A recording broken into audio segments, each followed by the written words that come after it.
ਵਾਹਿਗੁਰੂ ਜੀ ਕਾ ਖਾਲਸਾ ਵਾਹਿਗੁਰੂ ਜੀ ਕੀ ਫਤਿਹ। ਮੈਂ ਤੁਹਾਡੀ ਹੋਸਟ ਨਿਰਮ ਕੌਰ ਤੇ ਮੈਂ ਟੀਵੀ 84 ਦੇ ਸਾਰੇ ਦਰਸ਼ਕਾਂ ਤੇ ਸਰੋਤਿਆਂ ਦਾ ਦਿਲੀ ਸਵਾਗਤ ਕਰਦੀ ਹਾਂ ਪ੍ਰੋਗਰਾਮ ਸੱਚੋ ਸੱਚ ਵਿੱਚ, ਜਿਹੜੇ ਇਸ ਪ੍ਰੋਗਰਾਮ ਨਾਲ ਦੇਸ਼ਾਂ ਵਿਦੇਸ਼ਾਂ ਤੋਂ ਜੁੜ ਚੁੱਕੇ ਨੇ। ਖਾਲਸਾ ਅਫੇਅਰ ਸੈਂਟਰ ਦੇ ਸੰਚਾਲਕ ਡਾਕਟਰ ਅਮਰਜੀਤ ਸਿੰਘ ਜੀ ਰੋਜ਼ਾਨਾ ਦੀ ਤਰ੍ਹਾਂ ਸਟੂਡੀਓ ਵਿੱਚ ਮੇਰੇ ਨਾਲ ਸ਼ਾਮਲ ਨੇ। ਆਓ ਨਾਲ ਮਿਲ ਕੇ ਅੱਜ ਦੇ ਅਹਿਮ ਇਸ਼ੂਜ਼ ਉੱਪਰ ਉਹਨਾਂ ਦਾ ਤਜ਼ੀਆ ਜਾਣਦੇ ਹਾਂ। ਜੀ ਡਾਕਟਰ ਸਾਹਿਬ ਵਾਹਿਗੁਰੂ ਜੀ ਕਾ ਖਾਲਸਾ ਵਾਹਿਗੁਰੂ ਜੀ ਕੀ ਫਤਿਹ। ਜੀ ਡਾਕਟਰ ਸਾਹਿਬ ਜੀ ਆਇਆਂ ਨੂੰ ਪ੍ਰੋਗਰਾਮ ਸੱਚੋ ਸੱਚ ਵਿੱਚ ਬਹੁਤ ਸ਼ੁਕਰੀਆ ਜੀ। ਡਾਕਟਰ ਸਾਹਿਬ ਅੱਜ 14 ਜੂਨ 2019 30 ਜੇਠ ਨਾਨਕਸ਼ਾਹੀ ਸੰਮਤ 551 ਦਾ ਦਿਨ ਹੈ ਤੇ ਡਾਕਟਰ ਸਾਹਿਬ ਪ੍ਰੋਗਰਾਮ ਸ਼ੁਰੂ ਕਰਨ ਤੋਂ ਪਹਿਲਾਂ ਅਸੀਂ ਆਪਣੇ ਦਰਸ਼ਕਾਂ ਤੇ ਸਰੋਤਿਆਂ ਨੂੰ ਹਮੇਸ਼ਾ ਤਰ੍ਹਾਂ ਦੱਸੀਏ ਵੀਅਰਸ, ਜੇ ਤੁਸੀਂ ਹੱਕ ਸੱਚ ਇਨਸਾਫ ਤੇ ਪੈਰਾ ਦਿੰਦਾ ਇੱਕੋ ਇੱਕ ਚੈਨਲ ਟੀਵੀ 84 ਨੂੰ ਦੇਖਣਾ ਚਾਹੁੰਦੇ ਹੋ ਤਾਂ ਤੁਸੀਂ ਦੇਖ ਸਕਦੇ ਹੋ ਸਪੈਕਟਰਮ ਕੇਬਲ, ਆਰਸੀਨ cable, Bell 5 cable in Canada, roku, Jadoo box, ਸ਼ਾਵਾ, ਫੇਸਬੁੱਕ ਟੀਵੀ 84 ਦੀ ਐਪ ਰਾਹੀਂ online streaming and IP box ਤੇ ਤੁਸੀਂ ਟੀਵੀ 84 ਨੂੰ ਦੇਖ ਸਕਦੇ ਹੋ। ਵੀਅਰਸ, ਜੇ ਤੁਸੀਂ ਟੀਵੀ 84 ਨਾਲ ਜਾਂ ਪ੍ਰੋਗਰਾਮ ਸੱਚੋ ਸੱਚ ਨਾਲ ਫੇਸਬੁੱਕ ਰਾਹੀਂ ਜੁੜੇ ਤੇ ਇਸ ਨੂੰ ਵੱਧ ਤੋਂ ਵੱਧ ਲਾਈਕ ਕਰੋ ਤੇ ਸ਼ੇਅਰ ਕਰੋ ਅਤੇ ਨਾਲ ਹੀ YouTube ਤੇ ਸਬਸਕ੍ਰਾਈਬ ਵੀ ਕਰੋ। ਇਹ ਵੀ ਦੱਸ ਦਈਏ ਕਿ ਤੁਸੀਂ ਟੀਵੀ 84 ਦੀ ਐਪ ਨੂੰ ਐਂਡਰੋਇਡ ਐਂਡ ਐਪ ਸਟੋਰ ਤੇ ਡਾਊਨਲੋਡ ਕਰਕੇ ਟੀਵੀ 84 ਦੀ ਜੋ ਲਾਈਵ ਸਟ੍ਰੀਮ ਹੈ ਉਸ ਨੂੰ ਤੁਸੀਂ 24 ਆਵਰਸ ਦੇਖ ਸਕਦੇ ਹੋ।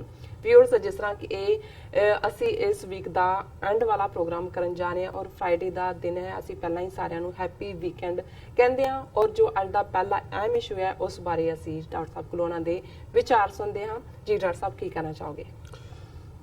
ਦੇਖੋ, ਲਗਾਤਾਰਤਾ ਨਾਲ ਗੱਲ ਉਹੀ ਵਾਪਰ ਰਹੀ ਹੈ ਜਿਸ ਗੱਲ ਦਾ ਖਦਸ਼ਾ ਅਸੀਂ ਸਮੇਂ-ਸਮੇਂ ਜ਼ਾਹਰ ਕਰਦੇ ਰਹੇ। ਔਰ ਜਿਵੇਂ ਮੈਂ ਅਕਸਰ ਇੱਕ ਕਿਸੇ ਵੀ ਕੰਟੈਕਸਟ ਦੇ ਵਿੱਚ ਆਪਣੇ ਮਿੱਤਰ ਸ਼ੇਖ ਸਾਹਿਬ ਦਾ ਜ਼ਿਕਰ ਕਰਦਾ ਔਰ ਉਹਨਾਂ ਦਾ ਇੱਕ ਹਮੇਸ਼ਾ ਹੁੰਦਾ ਸੀ ਕਿ ਜਦੋਂ ਕਿਸੇ ਅਚੀਵਮੈਂਟ ਦੇ ਉੱਤੇ, ਕਿਸੇ ਪ੍ਰਾਪਤੀ ਦੇ ਉੱਤੇ ਸਾਰੇ ਖੁਸ਼ੀ ਦਾ ਇਜ਼ਹਾਰ ਕਰ ਰਹੇ ਹੁੰਦੇ ਸੀ ਤੇ ਉਹ ਸੀਰੀਅਸ ਹੋ ਜਾਂਦੇ ਸੀ, ਗੰਭੀਰ ਹੋ ਜਾਂਦੇ ਸੀ। ਤੇ ਉਹਨਾਂ ਨੇ ਕਹਿਣਾ ਵੀ ਚਲੋ ਖੁਸ਼ੀ ਬਹੁਤ ਚੰਗੀ ਗੱਲ ਹੈ, ਹੁਣ ਇਹ ਦੇਖੋ ਕਿ ਦੁਸ਼ਮਣ ਅੱਗੋਂ ਕੀ ਕਰੇਗਾ। ਬਿਲਕੁਲ ਵਿਜ਼ਾ-ਵੀ ਇੰਡੀਅਨ ਗਵਰਨਮੈਂਟ ਤੇ ਜੋ ਵੀ ਚੱਲ ਰਿਹਾ ਹੈ ਉਸ ਪਾਰਟ ਨਾਲ ਹੀ ਸੰਬੰਧਿਤ ਹੁੰਦਾ ਸੀ। ਸੋ ਅਸੀਂ ਪਿਛਲੇ 2 ਪ੍ਰੋਗਰਾਮ ਇਸ ਪਾਰਟ ਤੋਂ ਕੀਤੇ ਨੇ ਕਿ ਜਦੋਂ ਤੋਂ ਇੰਗਲੈਂਡ ਦੇ ਵਿੱਚ ਪਾਕਿਸਤਾਨ ਦੀ ਟੂਰਿਜ਼ਮ ਕਾਰਪੋਰੇਸ਼ਨ ਦੇ ਚੇਅਰਪਰਸਨ ਸੈਯਦ ਜ਼ੁਲਫਿਕਾਰ ਬੁਖਾਰੀ ਆਏ ਨੇ ਔਰ ਉਹਨਾਂ ਦਾ ਉੱਥੋਂ ਦੀਆਂ ਸਿੱਖ ਆਰਗੇਨਾਈਜੇਸ਼ਨਸ ਵੱਲੋਂ, ਜਿਨ੍ਹਾਂ ਦੇ ਵਿੱਚ ਲੋਕਲ ਸਿੱਖ ਐਮਪੀ ਵੀ ਸ਼ਾਮਲ ਨੇ, ਖੈਰ ਮਕਦਮ ਵੀ ਕੀਤਾ ਗਿਆ ਔਰ ਯੂਕੇ ਦੇ ਸਿੱਖਾਂ ਨੇ ਇਹ ਪ੍ਰੋਮਿਸ ਕੀਤਾ ਆਪਣੀ ਇੱਕ ਗੁਰੂ ਨਾਨਕ ਟਰਸਟ ਜਿਹੜਾ ਉਹਨਾਂ ਨੇ ਬਣਾਇਆ ਕਿ ਆਉਣ ਵਾਲੇ 5 ਸਾਲ 'ਚ ਉਹ 500 ਮਿਲੀਅਨ ਪਾਉਂਡਸ ਪਾਕਿਸਤਾਨ ਦੇ ਵਿੱਚ ਕਰਤਾਰਪੁਰ ਕੋਰੀਡੋਰ, ਬਾਕੀ ਗੁਰਦੁਆਰਾ ਸਾਹਿਬਾਨ ਨਾਲ ਕਨੈਕਟੀਵਿਟੀ ਜਾਂ ਜਿਹੜੇ ਗੁਰਦੁਆਰਾ ਸਾਹਿਬਾਨ ਜਿਹੜੇ ਠੀਕ ਹਾਲਤ 'ਚ ਨਹੀਂ ਨੇ ਉਹਨਾਂ ਨੂੰ ਠੀਕ ਹਾਲਤ 'ਚ ਲਿਆਉਣ ਲਈ, ਰਿਪੇਅਰ ਦੇ ਲਈ ਜਿਹੜਾ ਉਹ ਇਨਵੈਸਟ ਕਰਨਗੇ। ਔਰ ਨਾਲ ਹੀ ਉਹਨਾਂ ਨੇ ਕਿਹਾ ਸੀ ਕਿ ਵੀ ਇਹ ਤਾਂ this is a drop in the ocean. ਬਿਲਕੁਲ ਹੁਣ ਜ਼ਾਹਰ ਹੈ ਕਿ ਸਾਡੇ 'ਚ ਵੀ ਇਸ ਗੱਲ ਦੇ ਲਈ ਜਿਹੜੇ ਆ ਤਾਰੀਫ ਦੇ ਪਾਰਟ ਤੋਂ ਜਿਹੜਾ ਦੁਨੀਆ ਭਰ ਦੇ ਵਿੱਚ ਸਿੱਖਾਂ ਨੇ ਮਹਿਸੂਸ ਕੀਤਾ ਕਿ ਵੀ ਫਖਰ ਵੀ ਮਹਿਸੂਸ ਕੀਤਾ ਔਰ ਉੱਥੇ ਪਾਕਿਸਤਾਨ ਦੀ ਗਵਰਨਮੈਂਟ ਵੱਲੋਂ ਜਾਂ ਉਹਨਾਂ ਦੇ ਜਿਹੜੇ ਬਾਕੀ ਅਦਾਰੇ ਨੇ ਉਹਨਾਂ ਵੱਲੋਂ ਵੀ ਥੈਂਕਫੁਲਨੈਸ ਦਾ ਪ੍ਰਗਟਾਵਾ ਹੋਇਆ ਕਿਉਂਕਿ ਜਿਸ ਕਿਸਮ ਦੇ ਫਾਈਨੈਂਸ਼ੀਅਲ ਬੁਹਰਾਨ 'ਚੋਂ ਪਾਕਿਸਤਾਨ ਗੁਜ਼ਰ ਰਿਹਾ ਹੈ ਇੱਕ ਆਪਣੇ ਆਪ 'ਚ ਜੈਸਚਰ ਵੀ ਸੀ। ਹਾਲਾਂਕਿ ਜਿਹੜਾ ਪਾਕਿਸਤਾਨ ਦਾ ਬਜਟ 2 ਦਿਨ ਪਹਿਲਾਂ ਹੀ ਪਾਕਿਸਤਾਨ ਦੀ ਅਸੈਂਬਲੀ 'ਚ ਰੱਖਿਆ ਗਿਆ ਉਹਦੇ 'ਚ ਉਹਨਾਂ ਨੇ 100 ਕਰੋੜ ਰੁਪਈਆ ਕਰਤਾਰਪੁਰ ਕੋਰੀਡੋਰ ਦੀ ਡਿਵੈਲਪਮੈਂਟ ਲਈ ਐਜ਼ ਏ ਇਨੀਸ਼ੀਅਲ ਫੰਡਿੰਗ ਰੱਖਿਆ, ਜਿਹਦੇ 'ਚ ਕਿ ਉਹ ਹੋਰ ਵੀ ਅੱਗੇ ਤੋਰਨਗੇ। ਪਰ ਸਾਨੂੰ ਇਸ ਗੱਲ ਦਾ ਅਹਿਸਾਸ ਹੈ ਕਿ ਇਹ ਇੱਕ ਗੁੱਡਵਿਲ ਜੈਸਚਰ ਉਹ ਚਾਹੁੰਦੇ ਨੇ ਕਿ ਜਦੋਂ ਤੱਕ ਹੁਣ ਵਿਚਾਲੇ ਜੂਨ ਦਾ ਮਹੀਨਾ ਅੱਧ ਦੇ ਵਿੱਚ ਆ ਗਿਆ ਔਰ 3-4 ਮਹੀਨੇ ਜਿਹੜੇ ਨੇ ਉਹੀ ਨੇ ਗੁਰੂ ਨਾਨਕ ਸਾਹਿਬ ਦੇ ਪ੍ਰਕਾਸ਼ ਪੁਰਬ ਨੂੰ, ਸੋ ਆਪਣੇ ਵਾਲੇ ਪਾਸਿਓਂ ਆਲਮੋਸਟ 80% ਤੋਂ ਜ਼ਿਆਦਾ ਕੰਮ ਕਰਤਾਰਪੁਰ ਕੋਰੀਡੋਰ ਦਾ ਮੁਕੰਮਲ ਹੋ ਚੁੱਕਾ ਹੈ। ਪਰ ਉਹਨਾਂ ਨੇ ਬਾਕੀ ਫੈਸਿਲਿਟੀਜ਼ ਦੇ ਲਈ ਵੀ ਜਿਹੜੇ ਉਹ ਆਪਣੇ ਬਜਟ ਦੇ ਵਿੱਚ ਪੈਸੇ ਰੱਖੇ ਨੇ। ਸੋ ਜ਼ਾਹਰ ਹੈ ਕਿ ਇੰਡੀਅਨ ਗਵਰਨਮੈਂਟ ਰਿਐਕਸ਼ਨ ਜਿਹੜਾ ਉਹਨਾਂ ਦਾ ਮੀਡੀਆ PTI ਰਾਹੀਂ ਪਹਿਲੀ ਨਿਊਜ਼ ਪਲਾਂਟ ਕਰਨਾ ਸੀ ਕਿ ਇੰਡੀਅਨ ਇੰਟੈਲੀਜੈਂਸ ਏਜੰਸੀਜ਼ ਜਿਹੜੀਆਂ ਨੇ ਉਹ ਅੱਖ ਰੱਖ ਰਹੀਆਂ ਨੇ ਕਿ ਵੀ ਕਿਵੇਂ ਇਹ ਪੈਸਾ ਕਿੱਥੋਂ ਜਾਏਗਾ, ਕਿਹਨਾਂ ਹੱਥਾਂ 'ਚ ਜਾਏਗਾ, ਕੀ ਹੋਏਗਾ। ਸੋ ਜ਼ਾਹਰ ਹੈ ਇਹ ਆਪਣੇ ਆਪ ਜਦੋਂ ਤੁਸੀਂ ਇੰਟੈਲੀਜੈਂਸ ਏਜੰਸੀਆਂ ਦਾ ਨਾਂ ਡ੍ਰੌਪ ਕਰਦੇ ਹੋ ਤੇ ਖੌਫ ਵੀ ਪੈਦਾ ਕਰਦਾ ਹੈ ਕਿ ਜਿਹੜਾ ਵੀ ਕੋਈ ਮਦਦ ਕਰਨਾ ਵੀ ਚਾਹੇ ਉਹਨੂੰ ਹੋਏ ਕਿ ਜੀ ਉਹਦਾ ਫਿਰ ਪਿੱਛੇ ਨਾਲ ਕੋਈ ਤਾਲੁਕ ਨਹੀਂ ਰਹੇਗਾ। ਫਿਰ ਇਹਦੇ ਨਾਲ ਹੀ ਅਸੀਂ ਦੇਖਦੇ ਹਾਂ ਕਿ ਦੂਸਰਾ ਪਾਰਟ ਜਿਹੜਾ ਲੱਗ ਰਿਹਾ ਸੀ ਕਿ ਵੀ ਇਹ ਕੀ ਕਰਨਗੇ, ਕਿਉਂਕਿ ਇਹ ਵੀ ਫਕਰਜ਼ਾਰ ਉਹਨਾਂ ਵੱਲੋਂ ਇੰਡੀਅਨ ਸਾਈਡ ਵਾਲਿਆਂ ਵੱਲੋਂ ਕੀਤਾ ਗਿਆ ਜੀ, ਸਿੱਖ ਉੱਥੇ ਤਾਂ ਇਨਵੈਸਟ ਕਰ ਰਹੇ ਨੇ, ਇੱਥੇ ਡੇਰਾ ਬਾਬਾ ਨਾਨਕ ਜਿੱਥੇ 2-3 ਮੀਲ ਦਾ ਉਹਨਾਂ ਨੇ ਵੀ ਡਿਵੈਲਪ ਕਰਨਾ ਹੈ ਸਰਕਾਰ ਦੇ ਵੱਲੋਂ, ਜਿਹਦੇ ਤੇ ਅਜੇ ਸਿਰਫ 5-7 ਫੁੱਟ ਇੱਕ ਮਿੱਟੀ ਦਾ ਢੇਰ ਹੀ ਉਹਨਾਂ ਨੇ ਪੱਟ ਕੇ ਰੱਖਿਆ ਕਿ ਵੀ ਇੱਥੇ ਤਾਂ ਕਿਸੇ ਨੇ ਕੋਈ ਕਾਣੀ ਕੌਡੀ ਨਹੀਂ ਦਿੱਤੀ ਹੈ ਇਸ ਦੇ ਲਈ।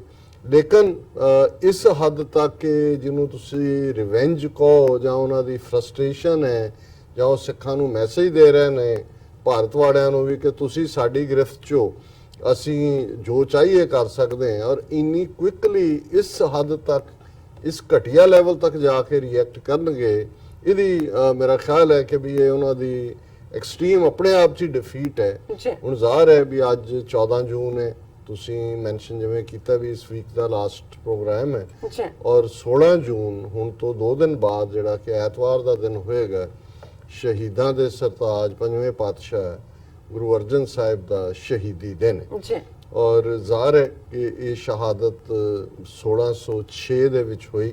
ਉਸ ਵੇਲੇ ਦਿੱਲੀ ਦਾ ਬਾਦਸ਼ਾਹ ਜਹਾਂਗੀਰ ਸੀ, ਔਰ ਚੰਦੂ ਸਵਾਈ ਨਾਂ ਦਾ ਹਿੰਦੂ ਖੱਤਰੀ, ਜਿਸ ਨੇ ਬੇਸ਼ੱਕ ਇਹ ਹੁਕਮ ਜਹਾਂਗੀਰ ਦੇ ਆਰਡਰਸ ਥੱਲੇ ਸ਼ਹਾਦਤ ਹੋਈ, ਉਹਦਾ ਇੱਕ ਵੱਖਰਾ ਪਾਰਟ ਹੈ ਕਿ ਕਿਵੇਂ ਉਹਨੇ ਤੌਜ਼ਕੇ ਜਹਾਂਗੀਰੀ ਚ ਇਸ ਦਾ ਇਕਬਾਲ ਕੀਤਾ, ਪਰ ਚੰਦੂ ਨੇ ਆਪਣੀ ਹਵੇਲੀ ਦੇ ਵਿੱਚ ਉਹਨਾਂ ਨੂੰ ਰੱਖ ਕੇ ਗੁਰੂ ਸਾਹਿਬ ਨੂੰ ਜਿਹੜਾ 3 ਦਿਨ ਲਗਾਤਾਰ ਟੌਰਚਰ ਕੀਤਾ। ਉਹਨਾਂ ਨੂੰ ਉਬਲਦੀ ਦੇਗ ਦੇ ਵਿੱਚ ਬਿਠਾਇਆ ਗਿਆ, ਤੱਤੀ ਤਵੀ ਦੇ ਉੱਤੇ ਬਿਠਾਇਆ ਗਿਆ, ਸਿਰ ਤੇ ਰੇਤ ਪਾਈ ਗਈ, ਔਰ ਫਾਈਨਲੀ ਲਾਹੌਰ ਦਾ ਸ਼ਾਹੀ ਕਿਲਾ ਜਿਹਦੇ ਨਾਲ ਰਾਵੀ ਬਿਲਕੁਲ ਨਾਲ ਲੱਗ ਕੇ ਕਦੇ ਵਗਦੀ ਸੀ, ਹੁਣ ਥੋੜੇ ਡਿਸਟੈਂਸ ਤੇ ਹੈ, ਉਸ ਦੇ ਵਿੱਚ ਗੁਰੂ ਅਰਜਨ ਸਾਹਿਬ ਦੇ ਪਵਿੱਤਰ ਸਰੀਰ ਨੂੰ ਜਿਹੜਾ ਉਹ ਜਿਸ ਨੂੰ ਇਤਿਹਾਸਕ ਹਵਾਲੇ ਕਹਿੰਦੇ ਨੇ ਕਿਆ ਗੁਰੂ ਅਰਜਨ ਦਰਿਆਏ ਨਹੀਂ ਬੋੜਿਓ। ਸੋ ਜ਼ਾਹਰ ਹੈ ਕਿ ਉਹਨਾਂ ਦੀ ਸ਼ਹਾਦਤ ਉਸ ਮੁਕਾਮ ਤੇ ਹੋਈ ਜਿੱਥੇ ਅੱਜ ਗੁਰਦੁਆਰਾ ਡੇਰਾ ਸਾਹਿਬ ਲਾਹੌਰ ਜਿਹੜਾ ਉਹ ਐਗਜ਼ਿਸਟ ਕਰਦਾ ਹੈ, ਔਰ ਇਹ ਮਹਾਰਾਜਾ ਰਣਜੀਤ ਸਿੰਘ ਦੇ ਪੀਰੀਅਡ 'ਚ ਹੀ ਵੱਡਾ ਗੁਰਦੁਆਰਾ, ਇੱਕ ਪਾਸੇ ਕਿਲਾ ਹੈ, ਇੱਕ ਪਾਸੇ ਮਹਾਰਾਜਾ ਰਣਜੀਤ ਸਿੰਘ ਜਦੋਂ ਚੜ੍ਹਾਈ ਕੀਤੇ ਉਹਨਾਂ ਦੀ ਕਿਲੇ ਦੇ ਸਾਹਮਣੇ ਸਮਾਧ ਵੀ ਹੈ। ਔਰ ਇਸ ਸਾਰੇ ਦੇ ਨਾਲ ਸਾਡਾ ਇਤਿਹਾਸ ਜਿੱਥੇ ਕਿ ਉਸ ਵੇਲੇ ਦੀ ਮੁਗਲਿਆ ਹਕੂਮਤ ਦੇ ਨਾਲ ਜਿਹੜਾ ਇੱਕ ਟਕਰਾਅ ਦਾ ਦੌਰ ਸ਼ੁਰੂ ਹੁੰਦਾ ਹੈ, ਉੱਥੇ ਇਹ ਇੱਕ ਸ਼ਹੀਦੀਆਂ ਦਾ, ਜਦੋਂ ਅਸੀਂ ਪਿਛਲੀਆਂ 4 ਸਦੀਆਂ ਦੇ ਵਿੱਚ ਖਾਲਸੇ ਦੇ ਸ਼ਹੀਦੀ ਸਿੱਖ ਕੌਮ ਦੀ ਸ਼ਹੀਦੀ ਦੇ ਇਤਿਹਾਸ ਦੀ ਗੱਲ ਕਰਦੇ, ਤੇ ਇਸ ਦੀ ਸ਼ੁਰੂਆਤ ਪੰਜਵੇਂ ਪਾਤਸ਼ਾਹ ਗੁਰੂ ਅਰਜਨ ਸਾਹਿਬ ਦੀ ਸ਼ਹਾਦਤ ਨਾਲ ਹੁੰਦੀ। ਔਰ ਪਾਕਿਸਤਾਨ ਦੀ ਹਕੂਮਤ ਨੇ 2006 ਦੇ ਵਿੱਚ ਜਦੋਂ ਗੁਰੂ ਅਰਜਨ ਸਾਹਿਬ ਦੀ ਸ਼ਹਾਦਤ ਦੇ 400 ਸਾਲ ਪੂਰੇ ਹੋਏ ਸੀ, ਇਸ ਸ਼ਹਾਦਤ ਦੇ ਦਿਨ ਨੂੰ ਕਮੈਮੋਰੇਟ ਕੀਤਾ ਸੀ ਵੱਡੇ ਪੈਮਾਨੇ ਦੇ ਉੱਤੇ, ਔਰ ਖਾਸ ਤੌਰ ਦੇ ਉੱਤੇ ਡਾਕ ਟਿਕਟ ਵੀ ਜਾਰੀ ਕੀਤੀ ਗਈ ਸੀ ਪਾਕਿਸਤਾਨ ਦੀ ਹਕੂਮਤ ਵੱਲੋਂ ਗੁਰਦੁਆਰਾ ਡੇਰਾ ਸਾਹਿਬ ਲਾਹੌਰ ਦੀ ਤਸਵੀਰ ਲਾ ਕੇ। ਔਰ ਉਸ ਮੌਕੇ ਅਸੀਂ ਜਿਹੜਾ ਵੀਕਲੀ ਆਪਣੇ ਕਾਲਮ 'ਚ ਵੀ ਲਿਖਿਆ ਸੀ, ਔਰ ਜਦੋਂ ਅਸੀਂ 2012 ਦੇ ਵਿੱਚ TV 84 ਸ਼ੁਰੂ ਕੀਤਾ, ਇੱਕ ਵਾਰ ਦੇ ਪ੍ਰੋਗਰਾਮ 'ਚ ਮੈਂ ਕਿਹਾ ਸੀ ਕਿ ਇੱਕ ਪਾਸੇ ਜਹਾਂਗੀਰ ਦੀ ਲੈਗੇਸੀ ਸੀ, ਬਿਲਕੁਲ, ਇੱਕ ਪਾਸੇ ਗੁਰੂ ਅਰਜਨ ਸਾਹਿਬ ਦੀ ਸ਼ਹੀਦੀ ਸੀ, ਉਸ ਦਾ ਵਿਰਸਾ ਸੀ, ਔਰ ਪਾਕਿਸਤਾਨ ਦੀ ਹਕੂਮਤ ਨੇ ਫਾਈਨਲੀ ਜਿਹੜਾ 2006 ਦੇ ਵਿੱਚ ਜਹਾਂਗੀਰ ਦੀ ਲੈਗੇਸੀ ਨੂੰ ਨਹੀਂ ਅਪਣਾਇਆ, ਗੁਰੂ ਅਰਜਨ ਸਾਹਿਬ ਦੀ ਸ਼ਹਾਦਤ ਨੂੰ ਟ੍ਰਿਬਿਊਟ ਦਿੰਦੇ ਆ। ਔਰ ਦਿਆਲ ਸਿੰਘ ਲਾਇਬ੍ਰੇਰੀ ਲਾਹੌਰ ਦੇ ਵਿੱਚ ਸੈਮੀਨਾਰ ਵੀ ਹੋਏ ਵੱਡੇ ਪੈਮਾਨੇ ਤੇ, ਸਿੱਖਾਂ ਨੇ, ਦੁਨੀਆ ਭਰ ਦੇ ਸਿੱਖਾਂ ਨੇ ਇਹ ਦਿਨ ਜਿਹੜਾ ਉਹ ਗੁਰਦੁਆਰਾ ਡੇਰਾ ਸਾਹਿਬ ਲਾਹੌਰ ਵਿਖੇ ਮਨਾਇਆ। ਹੁਣ ਜ਼ਾਹਰ ਹੈ ਕਿ ਇਹ ਇੱਕ ਬੜਾ ਅਹਿਮੀਅਤ ਵਾਲਾ ਦਿਨ ਹੈ। ਹਾਲਾਂਕਿ ਜਦੋਂ 2003 ਦੇ ਵਿੱਚ ਸਿੱਖਾਂ ਨੇ ਆਪਣਾ ਕੈਲੰਡਰ, ਨਾਨਕਸ਼ਾਹੀ ਕੈਲੰਡਰ ਜਿਹੜਾ ਗੁਰੂ ਨਾਨਕ ਸਾਹਿਬ ਦੇ ਪ੍ਰਕਾਸ਼ ਵਰੇ 1469 ਦੇ ਨਾਲ ਜੁੜਿਆ ਹੋਇਆ ਹੈ, ਉਸ ਨੂੰ ਐਕਸੈਪਟ ਕੀਤਾ, ਜਿਹੜਾ ਕਿ ਹਿੰਦੂ ਕੈਲੰਡਰ ਨਾਲੋਂ ਬਿਲਕੁਲ ਵੱਖਰੀ ਕੈਲਕੂਲੇਸ਼ਨ ਸੀ। ਉਸ ਨੂੰ ਸੂਰਜ ਦੇ ਆਧਾਰ ਦੇ ਉੱਤੇ ਕੈਲਕੂਲੇਟ ਕੀਤਾ ਗਿਆ, ਔਰ ਉਸ ਨੂੰ ਅਪ ਟੂ ਦਾ ਡੇਟ ਜਿਵੇਂ ਮਾਡਰਨ ਪੀਰੀਅਡ ਦੇ ਨਾਲ ਜੋੜਿਆ ਗਿਆ, ਡੇਟਸ ਫਿਕਸ ਕੀਤੀਆਂ ਗਈਆਂ। ਔਰ ਗੁਰੂ ਅਰਜਨ ਸਾਹਿਬ ਦੀ ਸ਼ਹਾਦਤ ਦੀ ਡੇਟ ਜਿਹੜੀ ਹੈ ਉਹ 16 ਜੂਨ ਫਿਕਸ ਹੋਈ, ਕਿਉਂਕਿ ਹਿੰਦੂ ਕੈਲੰਡਰ ਦੇ ਮੁਤਾਬਕ ਇਹ ਵੇਰੀ ਕਰਦੀ ਸੀ, ਕਦੇ 15 ਦਿਨ ਪਹਿਲਾਂ 15 ਦਿਨ ਪਿੱਛੋਂ, ਕਿਉਂਕਿ ਅਸੀਂ ਦੇਖਦੇ ਹਾਂ ਕਿ ਜੂਨ 84 ਦੇ ਪਹਿਲੇ ਹਫਤੇ ਜਦੋਂ ਹਮਲਾ ਕੀਤਾ ਭਾਰਤੀ ਫੌਜ ਨੇ, ਉਦੋਂ ਗੁਰੂ ਅਰਜਨ ਸਾਹਿਬ ਦੀ ਸ਼ਹਾਦਤ 3 ਜੂਨ ਨੂੰ ਸੀ। ਸੋ ਜ਼ਾਹਰ ਹੈ ਕਿ ਇਹਨੂੰ ਜਿਹੜਾ ਉਹ ਕੈਲਕੂਲੇਸ਼ਨ ਦੇ ਨਾਲ ਫਿਕਸ ਕੀਤਾ ਗਿਆ ਔਰ ਪਾਕਿਸਤਾਨ ਦੇ ਵਿੱਚ ਕਿਉਂਕਿ ਨਾਨਕਸ਼ਾਹੀ ਕੈਲੰਡਰ ਨੂੰ ਦੁਨੀਆ ਭਰ ਦੇ ਸਿੱਖਾਂ ਨੇ ਮੰਨਿਆ, ਪਾਕਿਸਤਾਨ ਸਿੱਖ ਗੁਰਦੁਆਰਾ ਪ੍ਰਬੰਧਕ ਕਮੇਟੀ ਨੇ ਵੀ ਇਸ ਮੂਲ ਨਾਨਕਸ਼ਾਹੀ ਕੈਲੰਡਰ ਜਿਹੜਾ ਹੈ 2003 ਉਹਦੇ ਮੁਤਾਬਕ ਹੀ ਦਿਨ ਫਿਕਸ ਕੀਤੇ ਹੋਏ ਨੇ ਔਰ ਉਹ 16 ਜੂਨ ਨੂੰ ਹੀ ਗੁਰੂ ਅਰਜਨ ਸਾਹਿਬ ਦਾ ਸ਼ਹੀਦੀ ਦਿਨ ਮਨਾਉਂਦੇ ਨੇ। ਹੁਣ ਜ਼ਾਹਰ ਹੈ ਕਿ ਜਦੋਂ ਸਿੱਖਾਂ ਨੇ ਆਪਣਾ ਕੈਲੰਡਰ ਐਲਾਨਿਆ ਕਿ ਵੀ ਹੁਣ ਅਸੀਂ ਹਿੰਦੂ ਕੈਲੰਡਰ ਦੇ ਥੱਲੇ ਡੇਟਾ ਨਹੀਂ ਕੈਲਕੂਲੇਟ ਕਰਾਂਗੇ, ਆਰਐਸਐਸ ਨੇ ਇਸ ਦੇ ਉੱਤੇ ਇੱਕ ਵੱਡੀ ਖੇਡ ਖੇਡੀ। ਉਹਨਾਂ ਨੇ ਸਿੱਖਾਂ ਵਿਚਲੇ ਇੱਕ ਤਬਕੇ ਨੂੰ ਸੰਤ ਸਮਾਜ ਦੇ ਨਾਂ ਥੱਲੇ ਜਿਹੜਾ ਵਿੱਚ ਵਾੜਿਆ, ਖਰੀਦਿਆ ਔਰ ਉਹਨਾਂ ਨੇ ਇਹ ਕਿਹਾ ਜੀ ਅਸੀਂ ਤਾਂ ਉਹ ਪੁਰਾਣਾ ਜਿਹੜਾ ਹਿੰਦੂ ਕੈਲੰਡਰ ਹੈ ਉਹਨੂੰ ਹੀ ਮੰਨਦੇ।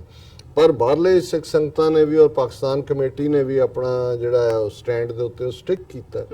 ਸੋ ਜ਼ਾਹਰ ਹੈ ਕਿ ਵੀ ਇਹ ਜਿਹੜਾ ਡਿਫਰੈਂਸ ਵਿਦਨ ਦਾ ਕਮਿਊਨਿਟੀ ਹੈ, ਇਹ ਸਿੱਖ ਕਮਿਊਨਿਟੀ ਨੇ ਡਿਸਾਈਡ ਕਰਨਾ ਹੈ ਕਿ ਉਹਨਾਂ ਨੇ ਕੀ ਕਰਨਾ ਹੈ। ਲੇਕਿਨ ਪਾਕਿਸਤਾਨ ਦੀ ਹਕੂਮਤ ਨੇ ਕਿਉਂਕਿ ਸਿੱਖਾਂ ਦੀਆਂ ਭਾਵਨਾਵਾਂ ਦੇ ਥੱਲੇ ਨਾਨਕਸ਼ਾਹੀ ਕੈਲੰਡਰ ਨੂੰ ਰੈਕਗਨਾਈਜ਼ ਕੀਤਾ, ਉਹਨਾਂ ਨੇ ਕਿਹਾ ਜੀ 16 ਜੂਨ ਦਾ ਦਿਨ ਹੀ ਜਿਹੜਾ ਅਸੀਂ ਇਸ ਦੇ ਮੌਕੇ ਦੇ ਉੱਤੇ ਹੀ ਵੀਜ਼ੇ ਦੇਵਾਂਗੇ। ਹੁਣ ਜ਼ਾਹਰ ਹੈ ਕਿ 4 ਜਥੇ ਜਿਹੜਾ ਇਹਨਾਂ ਦਾ 1950 ਤੋਂ ਐਗਰੀਮੈਂਟ ਨਹਿਰੂ ਲਿਆਕਤ ਅਲੀ ਪੈਕਟ ਦੇ ਥੱਲੇ ਹੋਇਆ ਸੀ, ਉਸ ਦੇ ਥੱਲੇ 4 ਮੌਕਿਆਂ ਦੇ ਉੱਤੇ ਜਿਹੜੇ ਜਥੇ ਨੇ ਉਹ ਸ਼੍ਰੋਮਣੀ ਗੁਰਦੁਆਰਾ ਪ੍ਰਬੰਧਕ ਕਮੇਟੀ ਵੱਡੇ ਜਥੇ ਜਿਹੜੀ ਹੈ ਭੇਜਦੀ ਹੈ ਪਾਕਿਸਤਾਨ ਦੇ ਵਿੱਚ। ਗੁਰੂ ਨਾਨਕ ਸਾਹਿਬ ਦੇ ਪ੍ਰਕਾਸ਼ ਪੁਰਬ ਮੌਕੇ 3000 ਸਿੱਖਾਂ ਦਾ ਜਥਾ ਆਉਂਦਾ ਹੈ, ਵਿਸਾਖੀ ਦੇ ਮੌਕੇ ਜਿਹੜਾ 1000 ਸਿੱਖਾਂ ਦਾ ਜਥਾ ਆਉਂਦਾ ਹੈ, 500 ਸਿੱਖਾਂ ਦਾ ਜਥਾ ਗੁਰੂ ਅਰਜਨ ਸਾਹਿਬ ਦੇ ਸ਼ਹੀਦੀ ਦੇ ਮੌਕੇ ਆਉਂਦਾ ਹੈ ਤੇ 500 ਦਾ ਮਹਾਰਾਜਾ ਰਣਜੀਤ ਸਿੰਘ ਦੀ ਬਰਸੀ ਦੇ ਮੌਕੇ ਜਿਹੜੀ 29 ਜੂਨ ਨੂੰ ਹੈ ਇਸੇ ਮਹੀਨੇ ਦੇ ਵਿੱਚ। ਹੁਣ ਜਦੋਂ 16 ਜੂਨ ਫਿਕਸ ਕੀਤਾ ਹੈ ਸ਼੍ਰੋਮਣੀ ਕਮੇਟੀ, ਇਵੈਂਚੁਅਲੀ ਆਰਐਸਐਸ ਨੇ ਪ੍ਰਭਾਵਿਤ ਕਰਕੇ ਉਹਨਾਂ ਨੂੰ ਵਾਪਸ ਹਿੰਦੂ ਕੈਲੰਡਰ ਤੇ ਮੋੜ ਦਿੱਤਾ ਹੈ। ਪਰ ਪਾਕਿਸਤਾਨ ਦੀ ਗਵਰਨਮੈਂਟ ਨੇ ਸਟੈਂਡ ਜਿਹੜਾ ਹੈ ਉਹ ਕਲੀਅਰ ਰੱਖਿਆ ਕਿ 16 ਜੂਨ ਹੀ ਹੋਏਗਾ।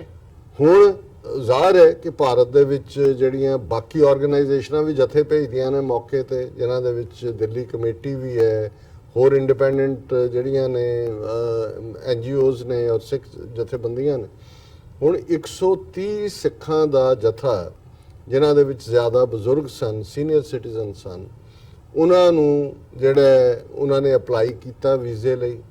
4 ਜੂਨ ਨੂੰ ਉਹਨਾਂ ਨੂੰ ਜਿਹੜਾ ਉਹ ਵੀਜ਼ਾ ਪਾਕਿਸਤਾਨ ਦਾ ਮਿਲਿਆ ਔਰ ਉਹਨਾਂ ਦਾ ਵੀਜ਼ਾ ਜਿਹੜਾ 12 ਤੋਂ 23 ਜੂਨ ਤੱਕ ਪਾਕਿਸਤਾਨ 'ਚ ਉਹਨਾਂ ਨੇ ਡੇਰਾ ਸਾਹਿਬ ਲਾਹੌਰ, ਨਨਕਾਣਾ ਸਾਹਿਬ, ਪੰਜਾ ਸਾਹਿਬ, ਕਰਤਾਰਪੁਰ ਸਾਹਿਬ, ਇਹਨਾਂ ਸਾਰੀਆਂ ਥਾਵਾਂ ਦੇ ਉੱਤੇ ਦਰਸ਼ਨ ਕਰਕੇ ਜਿਹੜਾ 24 ਤੋਂ ਪਹਿਲੇ ਉਹਨਾਂ ਨੇ 23 ਤੋਂ ਪਹਿਲਾਂ ਵਾਪਸ ਮੁੜਨਾ ਸੀ।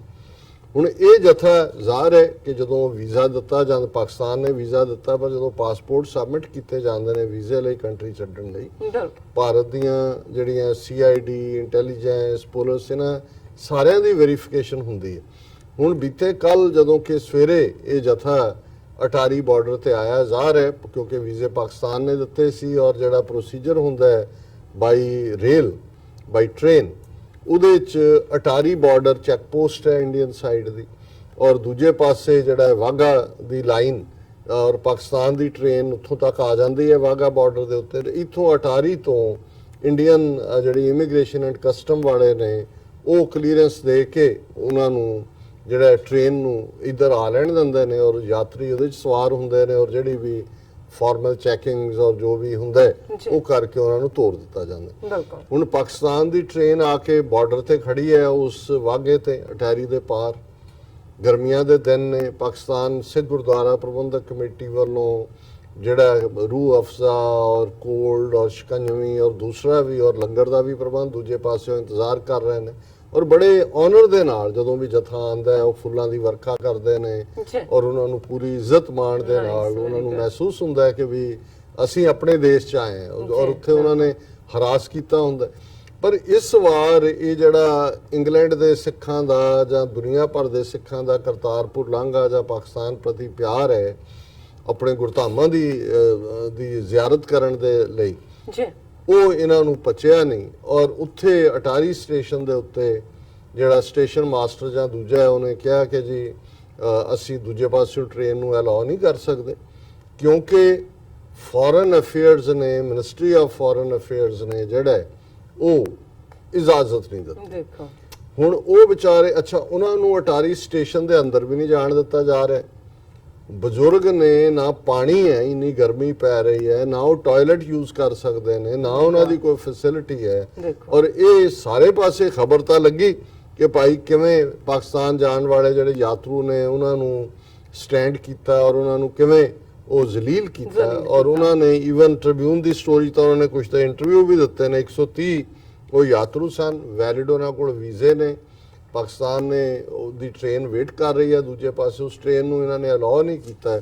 ਔਰ ਇਸ ਦੇ ਉੱਤੇ ਜਿਹੜਾ ਇਹਨਾਂ ਦੀ ਈਵਨ ਟ੍ਰਿਬਿਊਨ ਨੇ ਕਿਹਾ ਕਿ ਵੀ ਵਾਈਲ ਵੇਟਿੰਗ ਇਨ ਦਾ ਸਕਾਰਚਿੰਗ ਹੀਟ, ਅੰਦਰ ਉਹ ਸਟੇਸ਼ਨ ਦੇ ਆ ਨਹੀਂ ਸਕਦੇ, ਬਾਹਰ ਗਰਮੀ ਹੈ, ਕੋਈ ਟਾਇਲਟ, ਕੋਈ ਪਾਣੀ ਦਾ ਪ੍ਰਬੰਧ ਨਹੀਂ। Rajdeep Singh a pilgrim said that Atari station didn't justify being called an international platform। ਕਹਿੰਦਾ ਇਹਨੂੰ ਕੌਣ ਕਹਿੰਦਾ ਇੰਟਰਨੈਸ਼ਨਲ ਪਲੇਟਫਾਰਮ ਹੈ ਇਹਨਾਂ ਨੂੰ। we have been here since 7 AM, there is no adequate facility for drinking water or toilets, we understand that the Indian government has issues with Pakistan, but why should the sangat be punished।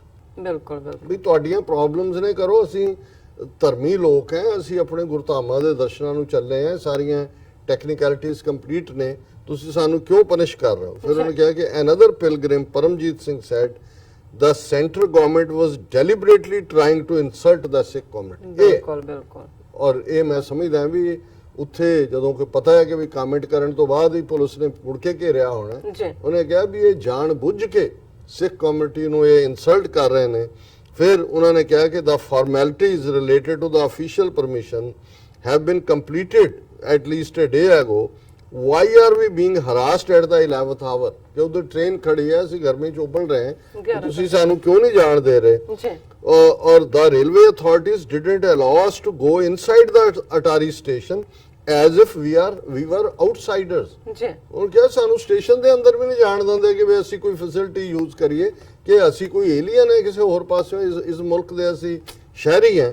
ਔਰ ਇਸ ਸਾਰੇ ਦੇ ਨਾਲ ਅਸੀਂ ਜਿਹੜਾ ਉਹ Indian government ਕਹਿ ਰਹੀ ਹੈ ਕਿ ਜੀ ਕਿਉਂਕਿ ਜਿਹੜਾ ਜਥਾ ਜਾਣਾ ਸੀ, ਸ਼੍ਰੋਮਣੀ ਕਮੇਟੀ ਨੇ 87 ਪਿਲਗ੍ਰਿਮਸ ਦਾ ਭੇਜਿਆ ਸੀ, ਉਹਨੂੰ ਪਾਕਿਸਤਾਨ ਨੇ ਵੀਜ਼ਾ ਨਹੀਂ ਦਿੱਤਾ। ਆਪਣੇ ਵੱਲੋਂ ਕਹਿ ਰਹੇ ਨੇ ਅਸੀਂ ਪ੍ਰੋਟੈਸਟ ਕਰਦੇ। ਹੁਣ ਜ਼ਾਹਰ ਹੈ ਕਿ ਉਹ ਸਿੱਖਾਂ ਨੂੰ ਫੋਰਸ ਕਰ ਰਹੇ ਨੇ ਕਿ ਤੁਸੀਂ ਹਿੰਦੂ ਕੈਲੰਡਰ ਵੀ ਮੰਨੋ, ਤੁਸੀਂ ਸਾਡੇ ਜਿਹੜੇ ਪੇਰੋਲ ਦੇ ਉੱਤੇ ਬਾਦਲ ਐਂਡ ਕਲੈਨ ਹੈ ਇਹਨਾਂ ਦੇ ਰਾਹੀਂ ਆਓ। ਜੇ ਤੁਸੀਂ ਇੰਡੀਪੈਂਡੈਂਟਲੀ ਜਿਹੜਾ ਉਹ ਜਥੇ ਲੈ ਕੇ ਪਾਕਿਸਤਾਨ ਜਾਣ ਦਾ ਔਰ ਇਹ 550 ਸਾਲਾ ਔਰ ਦੂਸਰੇ ਦਿਨ ਮਨਾਉਣ ਦੀ ਗੱਲ ਕਰਦੇ ਹੋ ਤੇ ਫੋਰਗੇਟ ਅਬਾਊਟ ਇਟ। ਔਰ ਇਸ ਸਾਰੇ ਦੇ ਨਾਲ ਉਹਨਾਂ ਨੇ ਬਾਹਰਲੇ ਸਿੱਖਾਂ ਨੂੰ ਵੀ ਇਹ ਮੈਸੇਜ ਦਿੱਤਾ ਕਿ ਵੀ ਇਹ ਜੋ ਤੁਸੀਂ ਮਰਜ਼ੀ ਕਰੋ, ਇੱਥੇ ਦਾ ਜਿਹੜੇ ਸਿੱਖ ਨੇ ਉਹ ਸਾਡੇ ਕੰਟਰੋਲ ਥੱਲੇ ਨੇ, ਅਸੀਂ ਚਾਹਾਂਗੇ ਤੇ ਉਹ ਮੁਲਕ ਛੱਡ ਕੇ ਉੱਥੇ ਜਾ ਸਕਦੇ ਨੇ ਦਰਸ਼ਨਾਂ ਨੂੰ, ਨਹੀਂ ਤਾਂ ਇਹਨਾਂ ਨੂੰ ਅਸੀਂ ਪਾਣੀ ਵੀ ਨਹੀਂ ਪੀਣ ਦੇਣਾ ਤੇ ਟਾਇਲਟ ਵੀ ਨਹੀਂ ਯੂਜ਼ ਕਰਨ ਦੇਣਾ, ਸਟੇਸ਼ਨ ਦੇ ਅੰਦਰ ਵੀ ਨਹੀਂ ਵੜਨ ਦੇਣਾ। ਹੁਣ ਇਸ ਤੋਂ ਬਾਅਦ ਵੀ ਜਦੋਂ ਅਸੀਂ ਧਰਮ ਦੀ ਗੱਲ ਕਰਦੇ ਹਾਂ, ਸੋ ਜ਼ਾਹਰ ਹੈ ਕਿ ਵੀ ਇਸ ਤੋਂ ਵੱਧ ਕੇ ਹੋਰ ਕੀ ਦੁਖਦਾਈ ਪਾਰਟ ਹੋ ਸਕਦਾ ਹੈ। ਔਰ ਮੈਂ ਅੱਜ ਹੀ ਦੇਖ ਰਿਹਾ ਸੀ, ਇੱਕ ਸਾਡੇ ਵੀਰ ਨੇ ਸਰਬਜੀਤ ਸਿੰਘ ਘੁਮਾਣ ਅੰਮ੍ਰਿਤਸਰ ਤੋਂ, ਜਿਹੜੇ ਬਹੁਤ ਅੱਛੇ ਰਾਈਟਰ ਨੇ, ਉਹਨਾਂ ਨੇ ਆਪਣੀ ਇੱਕ ਪੋਸਟ ਪਾਈ ਹੋਈ ਸੀ, ਉਹਦੇ 'ਚ ਉਹਨਾਂ ਨੇ ਕਿਹਾ ਕਿ ਵੀ ਕਿਵੇਂ ਅਸੀਂ ਅੱਜ ਜ਼ਲੀਲ ਹੋ ਰਹੇ। ਔਰ ਜਿਹੜੇ ਸਿੱਖ ਇਸ ਜ਼ਲਾਲਤ ਦੇ ਖਿਲਾਫ ਆਵਾਜ਼ ਚੁੱਕਦੇ ਨੇ, ਆਜ਼ਾਦੀ ਦੀ ਗੱਲ ਕਰਦੇ ਨੇ, ਇਹ ਜਿਹੜੇ ਗੁਲਾਮ ਜ਼ਹਿਨੀਅਤ ਨੇ ਉਹ ਉਹਨਾਂ ਨੂੰ ਕਹਿਣਗੇ ਦੇਖੋ ਜੀ ਇਹ ਰੌਲਾ ਪਾ ਰਹੇ ਨੇ ਤੇ ਸਾਨੂੰ ਜੁੱਤੀਆਂ ਪੈ ਰਹੀਆਂ। ਉਹਨੇ ਕਿਹਾ ਵੀ ਉਹ ਰੌਲਾ ਪਾਣ ਜਾਂ ਨਾ ਪਾਣ, ਤੁਹਾਨੂੰ ਜੁੱਤੀਆਂ ਪੈਣੀਆਂ ਹੀ ਨੇ। ਤੁਸੀਂ ਗੁਲਾਮੀ ਦਾ ਮਤਲਬ ਹੀ ਜਿਹੜਾ ਹੈ ਉਹ ਅਲਟੀਮੇਟਲੀ ਕੀ ਹੈ। तो ਜਦੋਂ ਅਸੀਂ ਸੱਚ ਕੀ ਬਾਣੀ ਨਾਨਕ ਆਖੇ ਸੱਚ ਸੁਣਾਏ ਸੀ ਸੱਚ ਕੀ ਬੇਲਾ, ਇਸ ਦੀ ਗੱਲ ਕਰਦੇ ਹਾਂ। ਤੇ ਮੈਂ ਕੱਲ ਜ਼ਿਕਰ ਕੀਤਾ ਸੀ ਕਿ ਦਾ ਨੇਸ਼ਨ ਦਾ ਲੋਗੋ ਹੈ ਕਲਮਾਏ ਹੱਕ, ਔਰ ਅੱਜ ਮੈਂ ਉਹਦੀ ਟ੍ਰਾਂਸਲੇਸ਼ਨ ਦੇਖ ਰਿਹਾ ਸੀ, ਸਪੀਕਿੰਗ ਟਰੂਥ ਟੂ ਟਾਇਰੈਂਟਸ, ਕਿ ਵੀ ਜਦੋਂ ਤੁਸੀਂ ਟਾਇਰੈਂਟ ਜ਼ੁਲਮ ਕਰਨ ਵਾਲੇ ਦੇ ਮੂੰਹ ਤੇ ਖਲੋ ਕੇ ਉਹਨੂੰ ਚੈਲੰਜ ਕਰਦੇ ਹੋ, ਇਹੀ ਕਲਮਾਏ ਹੱਕ ਹੈ ਤੇ ਇਹੀ ਸੱਚ ਕੀ ਬਾਣੀ ਨਾਨਕ ਆਖੇ ਸੱਚ ਸੁਣਾਏ ਸੀ ਸੱਚ ਕੀ ਬੇਲਾ। ਕਿ ਜਦੋਂ ਸੱਚ ਕਹਿਣ ਦਾ ਵੇਲਾ, ਜਿਹੜਾ ਵੇਲਾ ਖੁੰਝਾ ਕੇ ਵਿਹਾ ਕੇ ਬੋਲਿਆ ਹੋਇਆ ਸੱਚ ਹੈ, ਉਹਦਾ ਕੋਈ ਮਤਲਬ ਨਹੀਂ ਹੁੰਦਾ। ਸੋ ਅਸੀਂ ਸਮਝਦੇ ਹਾਂ ਕਿ ਭਾਰਤ ਦੀ ਹਕੂਮਤ ਹੁਣ ਆਪਣੇ ਅਸਲੀ ਰੰਗ ਦੇ ਵਿੱਚ ਹੈ। ਉਹਨਾਂ ਨੇ ਜਿਸ ਤਰ੍ਹਾਂ ਇਹ ਔਰ ਇਮੀਡੀਏਟਲੀ ਵਿਦਨ 2-3 ਡੇਜ਼ ਜੋ ਇਹ ਜੈਸਚਰ ਤੋਂ ਬਾਅਦ ਇਹ ਇਹਨਾਂ ਨੇ ਕੰਮ ਸ਼ੁਰੂ ਕਰ ਦਿੱਤਾ ਹੈ। ਔਰ ਅਸੀਂ ਤਾਂ ਉਹ ਬਹੁਤ ਵਾਰੀ ਸਾਡੇ ਕਈ ਕਹਿਣਗੇ ਕਿ ਜੀ ਇਹ 550 ਸਾਲਾਂ ਤੱਕ ਉੱਥੋਂ ਉਹ ਕੋਰੀਡੋਰ ਪੂਰਾ ਹੋਏਗਾ ਕਿ ਨਹੀਂ ਹੋਏਗਾ। ਮੇਰਾ ਇਹ ਕਹਿਣਾ ਹੁੰਦਾ ਵੀ ਉਹ ਪੰਜਾਬੀ ਦਾ ਅਖਾਣ ਹੈ ਕਿ ਉਹ ਕਹੇ ਨੱਥ ਕਢਾਉਣ ਨੂੰ, ਉਹ ਫਿਰੇ ਨੱਕ ਵਢਾਉਣ ਨੂੰ। ਵੀ ਉਹਨਾਂ ਨੇ ਤੁਹਾਨੂੰ ਕਰਤਾਰਪੁਰ ਲਾਂਘੇ ਤੋਂ ਤਾਂ ਕੀ ਲੰਘ ਕੇ ਉਧਰ ਭੇਜਣਾ, ਉਹ ਤਾਂ ਜਿਹੜਾ ਆਮ ਜਥੇ ਜਿਨ੍ਹਾਂ ਦੀ ਜਿਹੜੇ ਜਾਂਦੇ ਨੇ ਉਹਨਾਂ ਨੇ ਤਾਂ ਉਹ ਵੀ ਰੋਕ ਦਿੱਤੇ ਨੇ। ਔਰ ਇਸ ਵਰੇ ਦੇ ਵਿੱਚ ਜਦੋਂ ਕਿ ਦੁਨੀਆ ਭਰ ਦੇ ਵਿੱਚ ਸਿੱਖ ਇੱਕ ਉਤਸ਼ਾਹ ਮਹਿਸੂਸ ਕਰਦੇ ਨੇ ਕਿ ਭਾਈ ਬਾਬੇ ਨਾਨਕ ਦਾ 550 ਸਾਲਾ ਜਿਹੜਾ ਗੁਰਪੁਰਬ ਹੈ, ਜਿਹੜਾ ਉਹਨਾਂ ਦਾ ਪ੍ਰਕਾਸ਼ ਪੁਰਬ ਹੈ, ਔਰ ਅਸੀਂ ਆਪਣੀ ਉਸ ਧਰਤੀ ਤੇ ਪਾਕ ਧਰਤੀ ਦੇ ਉੱਤੇ ਜਾ ਕੇ ਜਿਹੜਾ ਇਸ ਨੂੰ ਸੈਲੀਬ੍ਰੇਟ ਕਰਨਾ। ਔਰ ਇਹ ਜੇ ਤੁਸੀਂ ਸਿਗਨਲ ਦੇਖੋ ਚਾਰ ਚਫੇਰਿਓ, ਮੇਘਾਲਿਆ ਦੇ ਵਿੱਚ ਸ਼ਿਲੌਂਗ ਦੇ ਵਿੱਚ ਕੀ ਹੋ ਰਿਹਾ ਜੀ, ਕਿਵੇਂ ਉਹਨਾਂ ਸਿੱਖਾਂ ਨੂੰ ਘੱਲੂਘਾਰਾ ਹਫਤਾ ਚੱਲ ਰਿਹਾ ਸੀ ਔਰ ਉਹਨਾਂ ਦਾ ਡਿਸਟ੍ਰਿਕਟ ਬੋਰਡ ਵੀ ਨੋਟਿਸ ਦਿੰਦਾ ਵੀ ਖਾਲੀ ਕਰੋ। ਉਹਨਾਂ ਦੀ ਜਿਹੜੀ ਖਾੜਕੂ ਜਥੇਬੰਦੀ ਆ ਉਹ ਵੀ ਕਹਿੰਦੇ ਨੇ ਤਾਂ ਬੁਲਟਸ ਅਸੀਂ ਬਰਸਾਵਾਂਗੇ। 4 ਦਿਨ ਹੋ ਗਏ ਨੇ ਉਹਨੂੰ ਸ਼੍ਰੋਮਣੀ ਕਮੇਟੀ, ਦਿੱਲੀ ਕਮੇਟੀ ਮੱਥੇ ਪਾ ਰਹੇ ਨੇ, ਬਿਆਨਬਾਜ਼ੀਆਂ ਕਰ ਰਹੇ ਨੇ। ਕੋਈ ਇੰਡੀਅਨ ਹੋਮ ਮਿਨਿਸਟਰੀ ਵੱਲੋਂ ਅਜੇ ਤੱਕ ਇੰਡੀਕੇਸ਼ਨ ਨਹੀਂ ਹੈ ਕਿ ਉਹ ਉਹਨਾਂ ਨੂੰ ਜਿਹੜਾ ਉਹ ਸੇਵ ਕਰਨ ਦੇ ਲਈ ਕੀ ਕਰਨਗੇ, ਉਹਨਾਂ ਨੂੰ ਉੱਥੇ ਵਸਣ ਦਾ ਹੱਕ ਉਹ ਕਿਉਂ ਨਹੀਂ ਦਿੰਦੇ ਜਾਂ ਕਿਉਂ ਇੰਟਰਵੀਨ ਨਹੀਂ ਕਰਦੇ ਉਹ, ਕਿਉਂਕਿ ਇਹ ਕੰਮ ਹੀ ਉਹਨਾਂ ਦਾ ਹੈ। ਸਿੱਖਾਂ ਨੂੰ ਇੱਕ ਪਾਸੇ ਉਹਨਾਂ ਨੇ ਨਾਰਥ ਈਸਟ ਮੇਘਾਲਿਆ ਤੋਂ ਲੈ ਕੇ ਦਿੱਲੀ ਤੱਕ ਜ਼ਲੀਲ ਕਰਨੇ, ਬਿਲਕੁਲ ਪਾਕਿਸਤਾਨ ਦੇ ਨਾਲ ਆਪਣੇ ਗੁਰਧਾਮਾਂ ਦੇ ਦਰਸ਼ਨਾਂ ਲਈ ਵੀ ਜਾਣ ਦੇਣ ਦੀ ਉਹਨਾਂ ਦੀ ਲਾਈਨ ਨਹੀਂ ਹੈ। ਔਰ ਇਸ ਸਾਰੇ ਦੇ ਵਿੱਚ ਜੋ ਨਜ਼ਰ ਆ ਰਿਹਾ ਹੈ ਅਲਟੀਮੇਟਲੀ ਡਾਇਸਪੋਰਾ ਸਿੱਖ ਹੀ ਹੋਪ ਨੇ, ਜਿਹੜੇ ਕਿ ਲਗਾਤਾਰਤਾ ਦੇ ਨਾਲ ਭਾਰਤੀ ਹਕੂਮਤ ਦੀਆਂ ਸਾਜ਼ਿਸ਼ਾਂ ਨੂੰ ਵੀ ਸਮਝਦੇ ਨੇ, ਉਹਨਾਂ ਨੂੰ ਐਕਸਪੋਜ਼ ਵੀ ਕਰਦੇ ਨੇ। ਔਰ ਅਸੀਂ ਇਹ ਵੀ ਦੱਸਦੇ ਹੀ ਹੈ ਕਿ ਜਿਵੇਂ ਸ਼ੁੱਕਰਵਾਰ ਸਾਡੀ ਕੋਸ਼ਿਸ਼ ਹੁੰਦੀ ਹੈ ਪੈਨਲ ਡਿਸਕਸ਼ਨ ਦੀ, ਡਾਕਟਰ ਇਕਤਦਾਰ ਕਰਾਮਤ ਚੀਮਾ ਇੰਗਲੈਂਡ ਤੋਂ ਆਏ ਸਨ, ਉਹਨਾਂ ਦੇ ਨਾਲ ਕੁਝ ਹਫ਼ਤੇ ਪਹਿਲਾਂ ਸੀ। ਔਰ ਅੱਜ ਜਿਹੜਾ ਇਹ ਪੈਨਲ ਡਿਸਕਸ਼ਨ 9:30 ਤੋਂ 10:30 ਸਲੀਮ ਮਲਕ ਸਾਹਿਬ ਜਿਹੜੇ ਸਟੂਡੀਓ 'ਚ ਸਾਡੇ ਆਏ ਹੋਏ ਨੇ ਉਹਨਾਂ ਦੇ ਨਾਲ ਹੋਏਗੀ। ਔਰ ਉਹਦੇ 'ਚ ਅਸੀਂ ਇਹ ਸਾਰੇ ਇਸ਼ੂ ਵੀ ਵਿਚਾਰਾਂਗੇ। ਔਰ ਖਾਸ ਤੌਰ ਤੇ ਜਿਵੇਂ ਕਿਰਗਿਸਤਾਨ ਦੇ ਵਿੱਚ ਜਿੱਥੇ ਇਹਨਾਂ ਦੀ ਜਿਸ ਨੂੰ SCO ਕਹਿੰਦੇ ਨੇ, ਸ਼ੰਘਾਈ ਕੋਆਪਰੇਸ਼ਨ ਆਰਗੇਨਾਈਜੇਸ਼ਨ, ਉਹਨਾਂ ਦਾ ਸੈਸ਼ਨ ਖਤਮ ਹੋਇਆ ਹੈ। 8 ਦੇਸ਼ਾਂ ਦਾ ਇੱਕ ਸਮੂਹ ਹੈ, 1990 ਦੇ ਵਿੱਚ ਹੋਂਦ ਦੇ ਵਿੱਚ ਆਇਆ, ਜਿਸ ਦੇ ਵਿੱਚ ਚਾਈਨਾ ਹੈ, ਰਸ਼ੀਆ ਹੈ, ਕਿਰਗਿਸਤਾਨ ਹੈ ਔਰ ਉਜ਼ਬੇਕਿਸਤਾਨ ਹੈ, ਤਾਜ਼ਿਕਸਤਾਨ ਹੈ, ਕਜ਼ਾਕਿਸਤਾਨ ਹੈ, ਇੰਡੀਆ ਔਰ ਪਾਕਿਸਤਾਨ ਹੈ। ਇਹ 8 ਦੇ ਮੈਂਬਰ ਦੇਸ਼ ਨੇ ਔਰ 2-3 ਦੇ ਆਬਜ਼ਰਵਰ ਨੇ, ਸ਼ਾਇਦ ਅਫਗਾਨਿਸਤਾਨ ਵੀ ਆਬਜ਼ਰਵਰ 'ਚ ਹੈ ਔਰ ਕੁਝ ਜਿਹੜੇ ਨੇ ਵੈਸੇ ਪਾਰਟਨਰ ਨੇ। ਔਰ ਇਹਦੇ 'ਚ ਬੇਸ਼ੱਕ ਲੀਡ ਚਾਈਨਾ ਔਰ ਰਸ਼ੀਆ ਹੀ ਕਰਦੇ ਨੇ ਵੱਡੀਆਂ ਤਾਕਤਾਂ, ਔਰ ਉਹਦੇ 'ਚ ਮੋਦੀ ਵੀ ਗਿਆ ਨਵਾਂ ਸੂਟ ਪਾ ਕੇ, ਔਰ ਇਮਰਾਨ ਖਾਨ ਆਪਣੇ ਰਵਾਇਤੀ ਪਹਿਰਾਵੇ ਸਲਵਾਰ ਕਮੀਜ਼ 'ਚ ਉਹ ਵੀ ਗਏ। ਔਰ ਜਿਸ ਕਿਸਮ ਦਾ ਉੱਥੇ ਵੀ ਇਹਦਾ ਮੋਦੀ ਦਾ ਜਾਂ ਦੂਜਾ ਵਰਤਾਰਾ, ਹਾਲਾਂਕਿ ਇਹ ਤਾਂ ਹੋਇਆ ਕਿ ਜੀ ਉਹਨਾਂ ਨੇ ਦੇ ਐਕਸਚੇਂਜਡ ਪਲੇਜ਼ੈਂਟਰੀਜ਼ ਇਮਰਾਨ ਖਾਨ ਐਂਡ ਮੋਦੀ, ਲੇਕਿਨ ਜਾਣ ਤੋਂ ਪਹਿਲੇ ਉਹਨਾਂ ਨੇ ਕਿਹਾ ਸੀ ਕਿ ਕੋਈ ਜਿਹੜੀਆਂ ਨੇ ਸਾਈਡਲਾਈਨ ਮੀਟਿੰਗਸ ਨਹੀਂ ਹੋਣਗੀਆਂ। ਔਰ ਆਪਣੀ ਪ੍ਰੈਜੈਂਟੇਸ਼ਨਸ ਵੀ ਮੋਦੀ ਨੇ ਕਿਤੇ ਨਾ ਕਿਤੇ ਦਹਿਸ਼ਤਗਰਦੀ ਦਾ ਇਸ਼ੂ ਲਿਆਉਣ ਦੀ ਕੋਸ਼ਿਸ਼ ਕੀਤੀ।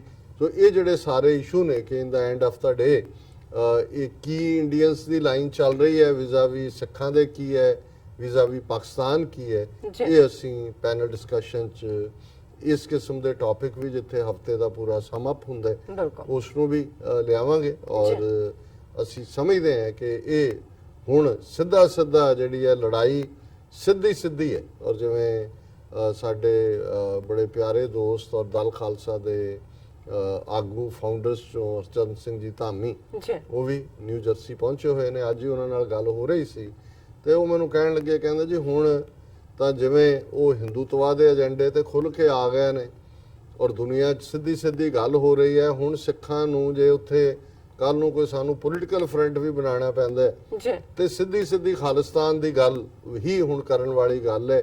ਹੁਣ ਇਨਜਸਟਿਸਿਸ ਦੀ ਲਿਸਟ ਸੁਣਾਉਣ ਦੀ ਲੋੜ ਨਹੀਂ, ਕਿੱਥੇ ਕੀ ਹੋ ਰਿਹਾ ਵੀ ਹੁਣ ਇਹ ਲੜਾਈ ਸਿੱਧੀ ਹੈ ਕਿ ਵੀ ਜਾਂ ਅਸੀਂ ਖਾਲਿਸਤਾਨ ਬਣਾਉਣਾ ਤੇ ਜਾਂ ਇਹਦੇ ਲਈ ਜਿਹੜਾ ਅਖੀਰਲੇ ਸਾਹ ਤੱਕ ਅਸੀਂ ਲੜਨਾ। ਅਸੀਂ ਹੁਣ ਜਿਹੜਾ ਇਸ ਤੋਂ ਘੱਟ ਕੋਈ ਨਹੀਂ। ਔਰ ਉਹਨਾਂ ਨੇ ਕਿਹਾ ਕਿ ਜੀ ਜਿਹੜੇ ਉੱਥੇ ਵੀ ਨੇ ਉਹ ਵਿੱਚ ਵਿਚਾਲੇ ਦੀਆਂ ਗੱਲਾਂ ਕਰਕੇ, ਮੈਂ ਕਿਹਾ ਜੀ ਵਿੱਚ ਵਿਚਾਲੇ ਇਸ ਲਈ ਕਰਦੇ ਨੇ ਕਿ ਤੱਤੇ ਰੇਤੇ ਤੇ ਪੈਰ ਰੱਖਣਾ ਹਾਰੀ ਸਾਰੀ ਦੇ ਹਿੱਸੇ ਨਹੀਂ ਆਇਆ। ਸੋ ਚਲੋ, ਜਿਵੇਂ ਉਹਨਾਂ ਨੇ ਵੀ ਉਹ ਕੋਟ ਕਰ ਰਹੇ ਸੀ ਕਿਸੇ ਹਾਰਵਰਡ ਦੀ ਸਕਾਲਰ ਨੂੰ, ਜਿਹਨੇ ਕਿਹਾ ਕਿ ਵੀ ਜੇ 3.5% ਲੋਕ ਕਿਸੇ ਮੂਵਮੈਂਟ ਦੇ ਵਿੱਚ ਆ ਜਾਣ ਜਾਂ ਐਕਟਿਵ ਹੋਣ ਤਾਂ ਸਮਝੋ ਕਿ ਉਹ ਸਕਸੈਸਫੁਲ ਜਾਂਦੀ ਹੈ ਜਾਂ ਉਹ ਰੀਅਲ ਮੂਵਮੈਂਟ ਹੈ। ਅੱਛਾ ਤੇ ਉਹ ਕਹਿਣ ਲੱਗੇ, ਕਹਿੰਦੇ ਜੀ ਸਾਡੇ ਤਾਂ ਜਦੋਂ ਆਵਾਜ਼ ਮਾਰੀ ਹੈ 5-5 7-7 ਲੱਖ ਸਿੱਖ ਵੈਸੇ ਇਕੱਠੇ ਹੋ ਜਾਂਦੇ ਨੇ, ਅੱਛਾ ਉਹ ਅਸੀਂ ਤਾਂ 1.5 ਲੱਖ ਤੋਂ ਸ਼ਹੀਦੀਆਂ ਦਿੱਤੀਆਂ ਨੇ। ਸੋ ਇਹ ਕਹਿਣਾ ਕਿ ਜੀ ਸਿੱਖਾਂ 'ਚ ਖਾਲਿਸਤਾਨ ਦਾ ਬੇਸ ਨਹੀਂ ਹੈ, ਮੰਨਦੇ ਨਹੀਂ ਹੈ, ਇਹ ਨਹੀਂ ਹੈ। ਬਾਕੀ ਤਾਂ ਨਾਲ ਜੁੜਨ ਵਾਲੇ ਹੁੰਦੇ ਨੇ, ਪਰ ਮੈਂ ਸਮਝਦਾ ਵੀ ਇਹ ਜਿਹੜਾ ਸਾਰਾ ਪਾਰਟ ਅਲਟੀਮੇਟਲੀ ਇਹ ਕਰਤਾਰਪੁਰ ਕੋਰੀਡੋਰ ਨੂੰ ਬਲੌਕ ਕਰਨ ਦੇ ਲਈ, ਸਿੱਖਾਂ ਨੂੰ ਪਾਕਿਸਤਾਨ ਵੱਲ ਝੁਕਣ ਤੋਂ ਰੋਕਣ ਦੇ ਲਈ ਇਹ ਵੀ ਸਾਰੇ ਹਥਿਆਰ ਵਰਤਣਗੇ। ਅੱਛਾ ਪਰ ਮੈਂ ਸਮਝਦਾ ਹਾਂ ਕਿ ਵੀ ਉਹ ਕਈ ਵਾਰ ਕਈ ਅਖਾਣ ਹੀ ਇਸ ਗੱਲ ਨੂੰ ਬਿਆਨ ਕਰਦੇ ਨੇ ਕਿ ਵੀ ਇਹ ਇਹਨਾਂ ਦੀ ਅਲਟੀਮੇਟਲੀ ਕੁੱਤੇ ਦੀ ਜਾਤ ਪਛਾਣੀ ਗਈ। ਹੁਣ ਇਹ ਇਹਨਾਂ ਦੀ ਪਛਾਣ ਹੀ ਹੋ ਰਹੀ ਹੈ। ਸਾਨੂੰ ਤਾਂ ਬਹੁਤ ਪਹਿਲਾਂ ਦੀ ਪਛਾਣ ਹੈ। ਜਿਹੜੇ ਉਸ ਤੋਂ ਸਾਡੇ ਤੋਂ ਵੀ ਪਹਿਲਾਂ ਹੋਏ ਉਹਨਾਂ ਨੂੰ 72 ਸਾਲ ਪਹਿਲਾਂ ਸਮਝ ਆ ਗਿਆ ਸੀ, ਜਦੋਂ ਕਿ ਇਹਨਾਂ ਦੇ ਨਾਲ ਕਿਸਮਤ ਜੋੜੀ ਸੀ ਸਾਡੀ ਅਹਿਮਕ ਲੀਡਰਸ਼ਿਪ ਨੇ ਕਿ ਭਾਈ ਇਹ ਤਾਂ ਤੁਸੀਂ ਕਿੱਥੇ ਆ ਵੜੇ ਹੋ। ਪਰ ਜਿਨ੍ਹਾਂ ਨੂੰ ਕੋਈ ਦੇਖ ਕੇ ਮੰਨ ਜਾਂਦਾ ਹੈ, ਕੋਈ ਸੁਣ ਕੇ ਮੰਨ ਜਾਂਦਾ ਹੈ, ਕੋਈ ਸਿਰ ਬਣਾ ਕੇ ਮੁੜਦੇ ਨੇ, ਮੱਥਾ ਵੱਜਦਾ ਕੰਧ ਨਾਲ ਠਾ ਕਰਕੇ ਫਿਰ ਵਾਪਸ ਨੂੰ ਆਉਂਦੇ ਨੇ। ਸੋ ਮੇਰਾ ਖਿਆਲ ਹੈ ਵੀ ਹੁਣ ਇਹ ਠਾ ਵਾਲਾ ਕੰਮ ਵੀ ਹੋ ਗਿਆ ਨਾ, ਤੇ ਜਿਹੜਾ ਉਹ ਸਾਰੇ ਦਰਵਾਜ਼ੇ ਜਿਹੜੇ ਬੰਦ ਨੇ ਦਿਮਾਗ ਦੇ ਖੁੱਲ ਜਾਣਗੇ ਤੇ ਉਹ ਫਿਰ ਸਮਝ ਆ ਜਾਏਗੀ ਕਿ ਭਾਈ ਜਿਨ੍ਹਾਂ ਦੇ ਨਾਲ ਸਾਡਾ ਵਾਹ ਹੈ ਇਹ ਮੂੰਹ ਮੇ ਰਾਮ ਰਾਮ ਬਗਲ ਮੇ ਛੁਰੀ। ਔਰ ਇਹੀ ਗੱਲ ਗੁਰੂ ਨਾਨਕ ਸਾਹਿਬ ਨੇ ਸਮਝਾਈ ਸੀ, ਮੱਥੇ ਟਿੱਕਾ ਤੇੜ ਧੋਤੀ ਕਖਾਈ, ਹੱਥ ਛੁਰੀ ਜਗਤ ਕਸਾਈ। ਇਹਦੀ ਪਛਾਣ ਹੈ, ਮੱਥੇ ਤੇ ਟਿੱਕਾ, ਤੇੜੇ ਨੇ ਸਪੈਸ਼ਲ, ਕਖਾਈ ਧੋਤੀ ਬੰਨੀ ਹੋਈ ਹੈ, ਪਰ ਇਹਦੇ ਹੱਥ ਦੇ ਵਿੱਚ ਛੁਰੀ ਹੈ ਤੇ ਇਹ ਜਗਤ ਦਾ ਕਸਾਈ ਹੈ, ਬੁੱਚਰ ਆਫ ਦਾ ਵਰਲਡ। ਜੀ ਡਾਕਟਰ ਸਾਹਿਬ ਤੁਹਾਡਾ ਬਹੁਤ ਬਹੁਤ ਸ਼ੁਕਰੀਆ। ਤੁਸੀਂ ਪਹਿਲਾ ਇਸ਼ੂ ਸਾਡੇ ਦਰਸ਼ਕਾਂ ਨਾਲ ਸਾਂਝਾ ਕੀਤਾ। ਰਹਿੰਦੇ ਇਸ਼ੂ ਆਪਾਂ ਆਫਟਰ ਦਾ ਬ੍ਰੇਕ ਡਿਸਕਸ ਕਰਦੇ ਹਾਂ। ਇਸ ਤੋਂ ਪਹਿਲਾਂ ਅਸੀਂ ਆਪਣੇ ਦਰਸ਼ਕਾਂ ਤੇ ਸਰੋਤਿਆਂ ਨੂੰ ਅਪੀਲ ਤੇ ਬੇਨਤੀ ਕਰਦੇ ਹਾਂ ਵੀਅਰਸ, ਜਿਸ ਤਰ੍ਹਾਂ ਕਿ ਤੁਸੀਂ ਜਾਣਦੇ ਹੋ ਕਿ ਟੀਵੀ 84 ਇੱਕ ਪੰਥਕ ਚੈਨਲ ਹੈ। ਟੀਵੀ 84 ਸਿੱਖਾਂ, ਕਸ਼ਮੀਰੀਆਂ ਤੇ ਭਾਰਤੀਆਂ ਨਾਰਥ ਈਸਟ ਸਟੇਟਾਂ ਦੇ ਲੋਕਾਂ ਦੇ ਸਵੈ-ਨਿਰਣੇ ਦੇ ਹੱਕਾਂ ਦਾ ਹਾਮੀ ਹੈ। ਅਸੀਂ ਚਾਹਾਂਗੇ ਕਿ ਤੁਸੀਂ ਟੀਵੀ 84 ਦੀ ਚੜ੍ਹਦੀ ਕਲਾ ਲਈ ਵੱਧ ਤੋਂ ਵੱਧ ਡੋਨੇਟ ਕਰੋ। ਡੋਨੇਟ ਕਰਨ ਲਈ ਸਾਡੀ ਵੈਬਸਾਈਟ tv84.tv ਤੇ ਜਾ ਕੇ ਪੇਪਲ ਦੀ ਵਰਤੋਂ ਕਰਕੇ ਵਨ ਟਾਈਮ ਡੋਨੇਟ ਕਰ ਸਕਦੇ ਹੋ, ਮੰਥਲੀ ਡੋਨੇਟ ਵੀ ਕਰ ਸਕਦੇ ਹੋ। ਤੁਸੀਂ ਟੀਵੀ 84 ਦੇ ਨਾਮ ਤੇ ਚੈੱਕ ਬਣਾ ਕੇ ਸਾਨੂੰ ਮੇਲ ਵੀ ਕਰ ਸਕਦੇ ਹੋ ਸਾਡੇ ਇਸ ਪਤੇ ਤੇ 36-0137 ਐਵਨਿਊ ਲੌਂਗਲੈਂਡ ਸਿਟੀ, ਨਿਊਯਾਰਕ 11101 USA, ਜਾਂ ਫਿਰ ਤੁਸੀਂ ਸਾਨੂੰ ਫੋਨ ਰਾਹੀਂ ਵੀ ਸੰਪਰਕ ਕਰ ਸਕਦੇ ਹੋ ਸਾਡੇ ਫੋਨ ਨੰਬਰ ਤੇ 5164060694। Thank you so much viewers. ਵਿਚਾਰਾਂ ਦਾ ਸਿਲਸਿਲਾ ਇਸ ਤਰ੍ਹਾਂ ਚੱਲਦਾ ਰਹੇਗਾ। ਮਿਲਦੇ ਹਾਂ ਆਫਟਰ ਦਿਸ ਸ਼ਾਰਟ ਬ੍ਰੇਕ।